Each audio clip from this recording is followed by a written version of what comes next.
ফেনীতে বন্যায় ক্ষতিগ্রস্ত শিক্ষা প্রতিষ্ঠান ও ধর্মীয় উপাসনালয়ের জন্য সহায়তা দিয়েছে নৌবাহিনী পরিবার কল্যাণ সংঘ।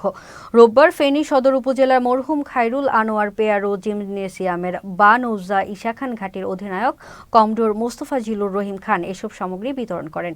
এতে জেলার 4টি স্কুল, 1টি কলেজ, 11টি মাদ্রাসা, 7টি মসজিদ, 4টি এতিমখানা এবং 12টি মন্দিরের প্রতিনিধিদের কাছে প্রয়োজনীয় সামগ্রী হস্তান্তর করা হয়।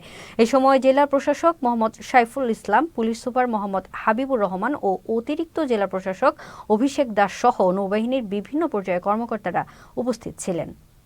নৌবাহিনীর পাশাপাশি নৌবাহিনীর আরেকটি সেবা ধর্মীমূলক প্রতিষ্ঠান রয়েছে, সেটা হচ্ছে বাংলাদেশ নৌবাহিনী পরিবার কল্যাণ সংঘ। এর উদ্যোগে বিভিন্ন কার্যক্রম পরিচালনা হয়েছে। আজকের যে উদ্যোগটি ছিল, এটা কিন্তু মূলত ছিল বাংলাদেশ নৌবাহিনী পরিবার কল্যাণ সংঘের একটি উদ্যোগ।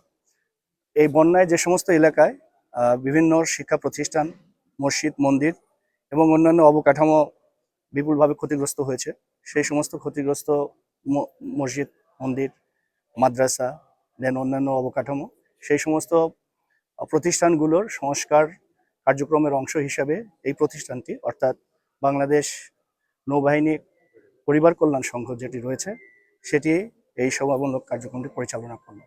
এবং এটাই হচ্ছে মেইন উদ্দেশ্য ছিল। আমাদের এই প্রতিষ্ঠানটি একটি সেবামূলক প্রতিষ্ঠান। বিভিন্ন ক্রান্তিকালীন সময়ে বা দুর্যোগকালীন সময়ে প্রতিষ্ঠানটি সকলের সহায়তায় এগিয়ে আসে।